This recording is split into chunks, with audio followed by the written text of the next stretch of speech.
मैं शुरू करता हूँ अल्लाह के नाम से, वो बड़ा ही निहायत रहम और करम करने वाला है। अल्लाह के सिवा कोई माबूद नहीं और सभी तारीफ अल्लाह ही के लिए है। अब्दुल्लाह बिन उमर रजी अल्लाह ताला अन्हो से रिवायत है कि नबी सल्लल्लाहु अलैहि वसल्लम से एक आदमी ने पूछा कि जो आदमी इहराम बांधे वे क्या पहने। आपने फरमाया, न कुर्ता, न पगड़ी, न पाजामा, न टोपी और न वह कपड़ा जिसमें वर्ष या जफरान लगी हो, और अगर जूती न हो तो मुझे पहन ले और उन्हें ऊपर से काट ले ताकि टखने खुल जाएं। अबू हुरैरा रज़ी अल्लाह ताला अन्हो से रिवायत है, कहा रसूलुल्लाह सल्लल्लाहु अलैहि वसल्लम ने फरमाया, जिस आदमी का वजू टूट जाए उसकी नमाज कबूल नहीं होती जब तक वजू न करे। एक हजरमी हजरे मौत के रहने वाले एक आदमी ने पूछा, ए अबू हुरैरा, बेवजू होना क्या है? उन्होंने कहा, फुसा या जुरात यानी वे हवा जो पखाना की जगह से निकलती हो। इस हदीस से उस बहाने का भी रद्द होता है जिसकी वजह से यह बात की गई है कि आखिरी तशहुद में हवा निकलने का खतरा हो तो सलाम फेरने के बजाय अगर जानबूझकर हवा खारिज कर दी जाए तो नमाज सही है। यह बात इसलिए गलत है कि नमाज सलाम से ही पूरी होती है और जोर से हवा निकालना किसी सूरत में भी सलाम का बदल नहीं हो सकता। इस किस्म की बहाने बाजी इस्लाम में नाजायज और हराम है। अबू हुरैरा रज़ी अल्लाह ताला अन्हो से ही रिवायत है, उन्होंने कहा कि मैंने रसूलुल्लाह सल्लल्लाहु अलैहि वसल्लम को यह फरमाते सुना है कि मेरी उम्मत के लोग क़यामत के दिन बुलाए जाएंगे जबकि वजू के निशानों की वजह से उनके चेहरे और पांव चमकते होंगे। अब जो कोई तुम्हें से चमक बढ़ाना चाहे तो उसे बढ़ा लेना चाहिए। अब्दुल्लाह बिन यजीन अंसारी से रिवायत है, उन्होंने रसूलुल्लाह सल्लल्लाहु अलैहि वसल्लम के सामने एक आदमी का हाल बयान किया जिसको यह ख्याल हो जाता था कि नमाज में वो कोई चीज हवा का निकलना महसूस कर रहा है। आपने फरमाया, वो नमाज से उस वक्त तक न फिरे जब तक हवा निकलने की आवाज़ आबू न पाए। मकसद यह है कि नमाजी को जब तक अपने बेवजू होने का यकीन नहीं हो जाए नमाज को न छोड़े। इस हदीस से यह बात भी मालूम हुई कि कोई यकीनी मामला सिर्फ शक की वजह से मशकूक नहीं होता और किसी चीज को बिना वजह शक और शुबा की नजर से देखना जायज नहीं। इब्ने अब्बास रज़ी अल्लाह ताला अन्हो का बयान है कि एक बार नबी सल्लल्लाहु अलैहि वसल्लम सोए, यहाँ तक अरटे भरने लगे, फिर आपने जागकर नमाज पढ़ी और वजू न किया। कभी रावी ने यूं कहा कि रसूलुल्लाह सल्लल्लाहु अलैहि वसल्लम करवट लेते, यहाँ तक कि सांस की आवाज आने लगी, फिर जागकर आपने नमाज पढ़ी। दूसरी हदीस में हजरत इब्ने अब्बास रज़ी अल्लाह ताला अन्हो का बयान है कि आपने नींद से उठकर पानी से भरे हुए एक पुराने मशकीजे से हल्का सा वजू किया, यानी वजू के हिस्सों पर ज्यादा पानी नहीं डाला या अपने वजू के हिस्सों को सिर्फ एक बार धोया। उसामा बिन जद रज़ी अल्लाह ताला अन्हो से रिवायत है कि एक बार रसूलुल्लाह सल्लल्लाहु अलैहि वसल्लम अरफात से लौटे, जब घाटी में पहुंचे तो उतरकर पेशाब किया, फिर वजू फरमाया, लेकिन वजू पूरा न किया। मैंने मालूम किया कि ए अल्लाह के रसूल, नमाज का वक्त करीब है। आपने फरमाया, नमाज आगे चलकर पढ़ेंगे। फिर आप सवार हुए, जब मुजदलफा आए तो उतरे और पूरा वजू किया, फिर नमाज की तकबीर कही खाई और जब आपने मगरिब की नमाज अदा की उसके बाद हर आदमी ने अपना ऊंट अपने मकाम पर बैठाया। फिर इशा की तकबीर हुई और आपने नमाज पढ़ी और दोनों के बीच निफल वगैरह नहीं पढ़ी। पूरे वजू से मुराद अपने वजू के हिस्सों को खूब मलकर धोना है और इस हदीस से मालूम हुआ कि वजू करते वक्त किसी दूसरे से मदद लेना जायज है और हज के दौरान मुजदलफा में मगरिब और इशा को जमा करके पढ़ना चाहिए। इब्ने अब्बास रज़ी अल्लाह ताला अन्हो से रिवायत है, उन्होंने वजू किया और अपना मुंह धोया। इस तरह की पानी का एक चुल्लू लेकर उससे कुली की और नाक में पानी डाला, फिर एक और चुल्लू पानी लिया, हाथ मिलाकर उससे मुंह धोया, फिर एक चुल्लू पानी से अपना दायां हाथ धोया, फिर एक और चुल्लू पानी लिया और उससे अपना बायां हाथ धोया, फिर अपने सर का मसह किया। उसके बाद एक चुल्लू पानी अपने दाएं पांव पर डाला और उसे धो लिया, फिर दूसरा चुल्लू पानी लेकर अपना बायां पांव धोया। उसके बाद कहने लगे कि मैंने रसूलुल्लाह सल्लल्लाहु अलैहि वसल्लम को इसी तरह करते हुए देखा है।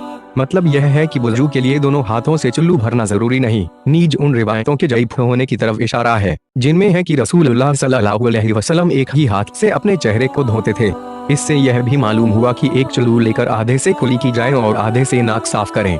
अनस रज़ी अल्लाह ताला अन्हो से रिवायत है, उन्होंने फरमाया कि नबी सल्लल्लाहु अलैहि वसल्लम जब बैतुल खला जाते तो फरमाते, ए अल्लाह, मैं नापाक चीजों और नापाकियों से तेरी पनाह चाहता हूँ। इस दुआ का दूसरा तर्जुमा यह है कि ए अल्लाह, मैं खबीस जिनातों और जिनातनियों से तेरी पनाह चाहता हूँ। लैट्रीन में दाखिल होने और अपना कपड़ा उठाने से पहले पढ़नी चाहिए। इब्ने अब्बास रज़ी अल्लाह ताला अन्हो से रिवायत है कि एक बार नबी सल्लल्लाहु अलैहि वसल्लम पाखाना के लिए गए तो मैंने आपके लिए वजू कर पानी रख दिया। आपने बाहर निकलकर पूछा कि यह पानी किसने रखा है? आपको बता दिया गया तो आपने फरमाया, अल्लाह से दीन की समझ हता फरमा। हजरत इब्ने अब्बास रज़ी अल्लाह ताला अन्हो ने यह खिदमत बजा लाकर अक्लमंदी का सबूत दिया था। रसूलुल्लाह सल्लल्लाहु अलैहि वसल्लम ने उनके लिए वैसी ही दुआ फरमाई और अल्लाह ताला ने उसे कबूल भी फरमाया और हजरत इब्ने अब्बास हिब्रुल उम्मा, उम्मत के आलिम के लक़ब से मशहूर हो गए। अबू अय्यूब अंसारी रजी अल्लाह ताला अन्हो से रिवायत है, उन्होंने कहा रसूलुल्लाह सल्लल्लाहु अलैहि वसल्लम ने फरमाया कि जब कोई पेशाब और पाखाना के लिए जाए तो किबला की तरफ मुंह न करे, न पीठ, बल्कि पूर्व या पश्चिम की तरफ मुंह किया जाए। पाखाना करते वक्त पूर्व या पश्चिम की तरफ मुंह करने का खिताब मदीना वालों से है, क्योंकि उनका किबला दक्षिण की तरफ था। हिंद और पाक में रहने वालों के लिए किबला पश्चिम की तरफ है, लिहाजा हमारे लिए दक्षिण और उत्तर की तरफ मुंह करने का हुक्म है। अब्दुल्लाह बिन उमर रजी अल्लाह ताला अन्हो से रिवायत है, उन्होंने फरमाया कुछ लोग कहते हैं कि जब तुम पाखाना के लिए बैठो तो न किबला की तरफ मुंह करो, न बैतुल मुक़द्दस की तरफ। हालांकि रसूलुल्लाह सल्लल्लाहु अलैहि वसल्लम पाखाना के लिए 2 कच्ची ईंटों पर बैतुल मुक़द्दस की तरफ मुंह करके बैठे थे। एक रिवायत में है कि आप किबला की तरफ पीठ किए हुए बैठे थे। इमाम बुखारी का मानना है कि बैतुल खला में पाखाना के वक्त किबला की तरफ मुंह या पीठ करने की इजाजत है। यह पाबंदी आबादी से बाहर करने वालों के लिए है। आयशा रजी अल्लाह ताला अन्हो से रिवायत है कि नबी सल्लल्लाहु अलैहि वसल्लम की बीवियां रात को पाखाना के लिए मनासे की तरफ जाती थीं, जो एक खुली जगह थी। उमर रजी अल्लाह ताला अन्हो नबी सल्लल्लाहु अलैहि वसल्लम की खिदमत में आकर कहा करते थे कि आप अपनी बीवियों को पर्दे का हुक्म दे दें, लेकिन रसूलुल्लाह सल्लल्लाहु अलैहि वसल्लम ऐसा न करते थे। एक रात ईशा के वक्त सौदा बिनते जमा रजी अल्लाह ताला अन्हो पाखाना के लिए बाहर निकली। वो लंबे कद वाली औरत थी। उमर रजी अल्लाह ताला अन्हो ने उन्हें पुकारा, आगाह रहो सौदा, हमने तुम्हें पहचान लिया है। इससे उमर की मर्जी यह थी कि पर्दे का हुक्म उतरे। आखिर अल्लाह ताला ने पर्दे की आयत नाजिल फरमा दी। मालूम हुआ कि जरूरी कामों के लिए औरत का पर्दे के साथ घर से बाहर निकलना जायज है। कतादा रज़ी अल्लाह ताला अन्हो से रिवायत है, उन्होंने कहा कि रसूलुल्लाह सल्लल्लाहु अलैहि वसल्लम ने फरमाया जब तुम में से कोई चीज पिए तो बर्तन में सांस न ले, और जब बैतुल खला आए तो दाएं हाथ से अपनी शर्मगाह पेशाब की जगह को न छुए और न उससे इस्तिंजा करे। अबू हुरैरा रज़ी अल्लाह ताला अन्हो से रिवायत है कि एक दिन नबी सल्लल्लाहु अलैहि वसल्लम पाखाना के लिए बाहर गए तो मैं भी आपके पीछे हो लिया। आपकी आदत मुबारक थी कि चलते वक्त दाएं बाएं न देखते थे। जब मैं आपके करीब गया तो आपने फरमाया कि मुझे पत्थर तलाश कर दो, मैं उनसे इस्तिंजा करूंगा या उसी जैसा कोई और लफ्ज़ फरमाया, लेकिन हड्डी और गोबर न लाना। चुनांचे मैं अपने कपड़े के किनारे में कई पत्थर लेकर आया और उन्हें आपके पास रख दिया और खुद एक तरफ हट गया। फिर जब आप पाखाने से फारिग हुए तो पत्थरों से इस्तिंजा फरमाया। हड्डी जिनों की खुराक है और गोबर उनके जानवरों का चारा है, इसलिए इनसे इस्तिंजा करना मना है। अब्दुल्लाह बिन मसूद रज़ी अल्लाह ताला अन्हो से रिवायत है, उन्होंने फरमाया कि नबी सल्लल्लाहु अलैहि वसल्लम एक बार पाखाना के लिए तशरीफ ले गए और मुझे 3 पत्थर लाने का हुक्म दिया। मुझे 2 पत्थर तो मिल गए, लेकिन तलाश करने पर भी तीसरा पत्थर न मिल सका। मैंने गोबर का एक सूखा टुकड़ा उठा लिया और वो आपके पास लाया। आपने दोनों पत्थर ले लिए, गोबर को फेंक दिया और फरमाया यह गंदा है। गोबर का टुकड़ा दरअसल गधे की लीद थी, जिसे आपने नापाक करार दिया। फिर आपने तीसरा पत्थर मंगवाया।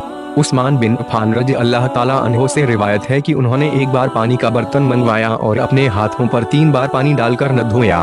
फिर दाएं हाथ को बर्तन में डालकर पानी लिया, कुली की, नाक में पानी डाला और उसे साफ किया। फिर अपने मुंह और दोनों हाथों को कोहनियों समेत 3 बार धोया। उसके बाद सर का मसह किया। फिर अपने पांव टखने समेत 3 बार धोए। फिर कहा कि रसूलुल्लाह सल्लल्लाहु अलैहि वसल्लम ने फरमाया जो भी मेरे इस वुजू की तरह वुजू करे और फिर 2 रकअत अदा करे और इनके अदा करने के वक्त कोई ख्याल दिल में न लाए तो उसके तमाम पिछले गुनाह बख्श दिए जाएंगे।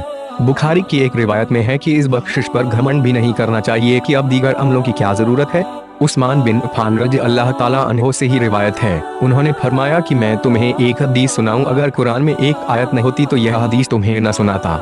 मैंने नबी सल्लल्लाहु अलैहि वसल्लम को यह फरमाते हुए सुना है, जो आदमी अच्छी तरह वुजू करे और नमाज पढ़े तो जितने गुनाह इस नमाज से दूसरी नमाज तक होंगे वो बख्श दिए जाएंगे। और वो आयत यह है, बेशक वो लोग जो हमारी नाजिल की हुई आयतों को छुपाते हैं। आखिर तक। बकरा 161। अबू हुरैरा रज़ी अल्लाह ताला अन्हो से ही रिवायत है कि रसूलुल्लाह सल्लल्लाहु अलैहि वसल्लम ने फरमाया जब तुम से कोई वुजू करे तो अपनी नाक में पानी डाले और उसे साफ करे, और जो आदमी पत्थर से इस्तिंजा करे तो ताक पत्थरों से करे, और तुम में से जब कोई सोकर उठे तो वुजू के पानी में अपने हाथ डालने से पहले उन्हें धो ले, क्योंकि तुम में से किसी को खबर नहीं कि रात को उसका हाथ कहाँ फिरता रहा है। नाक झाड़ने से शैतान भाग जाता है, जो आदमी की नाक पर रात गुजारता है। अब्दुल्लाह बिन उमर रज़ी अल्लाह ताला अन्हो से रिवायत है कि एक बार उन पर किसी ने ऐतराज करते हुए कहा कि मैं देखता हूँ आप हजरे अवसत, काला पत्थर और रुकने यमानी के अलावा बैतुल्लाह के किसी कोने को हाथ नहीं लगाते, और आप सिब्ती जूते पहनते हो और पीला खिजाब इस्तेमाल करते हो। नीज मक्का में दूसरे लोग तो जुल्हिजा का चांद देखते ही ये एहराम बांध लेते हैं, मगर आप 8वीं तारीख तक एहराम नहीं बांधते।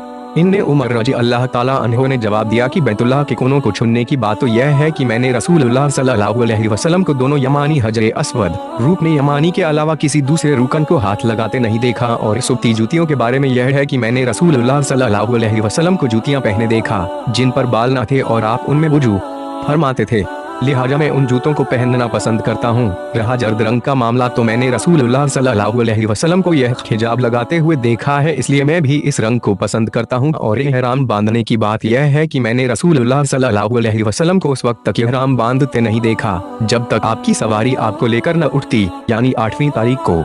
जूतों पर मसह करने की रिवायतें ज़ईफ हैं, इसलिए पाँव धोने चाहिए। दलील की बुनियाद यह है कि वुजू में असल अंगों का धोना है। नीज अगर मसह किया हो तो ये तवज्जो फीहा के बजाय ये तवज्जो अलैहा होना चाहिए था। आयशा रज़ी अल्लाह ताला अन्हो से रिवायत है, उन्हीं ने फरमाया कि नबी सल्लल्लाहु अलैहि वसल्लम को जूता पहनना, कंघी करना और सफाई करना अलगर्ज हर अच्छे की शुरुआत दाएं जानिब से करना अच्छा मालूम होता था। खाना में दाखिल होना, मस्जिद से निकलना, नाक साफ करना और इस्तिंजा करना इस हुक्म से अलग है। अनस रज़ी अल्लाह ताला अन्हो से रिवायत है, उन्होंने बयान किया कि मैंने नबी सल्लल्लाहु अलैहि वसल्लम को इस हालत में देखा कि असर की नमाज का वक्त हो चुका था। लोगों ने वुजू के लिए पानी तलाश किया मगर न मिला। आखिर रसूलुल्लाह सल्लल्लाहु अलैहि वसल्लम के पास एक बर्तन में वुजू के लिए पानी लाया गया तो आपने अपना हाथ मुबारक उस बर्तन में रख दिया और लोगों को हुक्म दिया कि इससे वुजू करें। अनस रज़ी अल्लाह ताला अन्हो कहते हैं कि मैंने देखा कि पानी आपकी उंगलियों के नीचे से फूट रहा था, यहाँ तक कि सब लोगों ने वुजू कर लिया। वुजू करने वालों की तादाद 300 के लगभग थी। इसमें आपका एक बहुत बड़ा करिश्मा मौजा था। अनस रज़ी अल्लाह ताला अन्हो से ही रिवायत है, रसूलुल्लाह सल्लल्लाहु अलैहि वसल्लम ने जब हज में अपना सर मुंडवाया तो सबसे पहले अबू तलहा रज़ी अल्लाह ताला अन्हो ने आपके बाल लिए थे। इससे मालूम हुआ कि आदमी के बाल पाक हैं और उन्हें धोने के लिए इस्तेमाल होने वाला पानी भी पाक रहता है। अबू हुरैरा रज़ी अल्लाह ताला अन्हो से रिवायत है कि रसूलुल्लाह सल्लल्लाहु अलैहि वसल्लम ने फरमाया कि जब कुत्ता तुम में से किसी के बर्तन में से पी ले तो चाहिए कि उस बर्तन को 7 बार धोएं। नई खोज ने भी इस बात की तस्दीक की है कि कुत्ते के थूक में ऐसे जहरीले जरासीम कीटाणु होते हैं जिन्हें सिर्फ मिट्टी ही खत्म करती है, इसलिए आपने पानी के साथ मिट्टी से साफ करने का भी हुक्म दिया है। अब्दुल्लाह बिन उमर रज़ी अल्लाह ताला अन्हो से रिवायत है, उन्होंने फरमाया रसूलुल्लाह सल्लल्लाहु अलैहि वसल्लम के मुबारक जमाने में कुत्ते मस्जिद में आते जाते थे और सहाबा किराम वहाँ किसी जगह पर पानी नहीं छिड़कते थे। यह इस्लाम की शुरुआती दौर का किस्सा है। उसके बाद मस्जिद की पाकी और इज्जत को बरकरार रखने के लिए दरवाजे लगा दिए गए। अबू हुरैरा रज़ी अल्लाह ताला अन्हो से रिवायत है, उन्होंने कहा, नबी सल्लल्लाहु अलैहि वसल्लम ने फरमाया कि बंदा बराबर नमाज में है जब तक कि मस्जिद में नमाज का इंतजार करता रहे, यहाँ तक कि बेवुजू न हो जाए। इस हदीस के आखिर में है कि किसी अजमी ने हजरत अबू हुरैरा रज़ी अल्लाह ताला अन्हो से हदस होने के बारे में सवाल किया तो आपने फरमाया, हल्के या जोर से हवा का खारिज होना हदस है। अगरचे इसके अलावा दीगर चीजों से भी वुजू टूट जाता है, लेकिन नमाजी को मस्जिद में बैठे आमतौर पर इस किस्म के हदस से वास्ता पड़ता है। हदीस में यह भी है कि मस्जिद में नमाज का इंतजार करने वाले के लिए फरिश्ते रहमत व बख्शिश की दुआ करते रहते हैं। जद बिन खालिद रज़ी अल्लाह ताला अन्हो से रिवायत है, उन्होंने फरमाया कि मैंने उस्मान रज़ी अल्लाह ताला अन्हो से पूछा, अगर कोई आदमी अपनी औरत से मिले लेकिन इंजाल ना हो, मनी ना निकले, तो उस पर गुस्ल है या नहीं?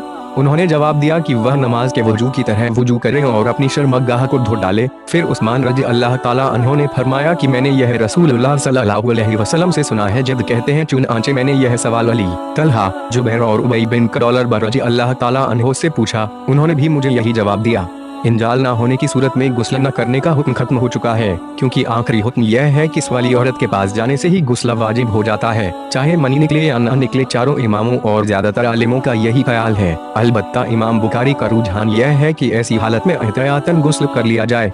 अबू सईद खुदरी रज़ी अल्लाह ताला अन्हो से रिवायत है कि रसूलुल्लाह सल्लल्लाहु अलैहि वसल्लम ने एक अंसारी आदमी को बुला भेजा। वो इस हालत में हाजिर हुआ कि उसके सर से पानी टपक रहा था। नबी सल्लल्लाहु अलैहि वसल्लम फरमाया, शायद हमने तुझे जल्दी में डाल दिया है। उसने कहा, जी हाँ। तब आपने फरमाया कि डाल दिया है। उसने कहा, जी हाँ। तब आपने फरमाया कि जब तू जल्दी में पड़ जाए या तेरी मनी रुक जाए, इंजाल ना हो तो वुजू कर लिया कर, गुस्ल जरूरी नहीं। ऐसी हालत में गुस्ल जरूरी न होने का हुक्म अब खत्म हो चुका है, जैसा कि हजरत आयशा रज़ी अल्लाह ताला अन्हो और हजरत अबू हुरैरा रज़ी अल्लाह ताला अन्हो से मरवी हदीसों में इसका खुलासा मौजूद है।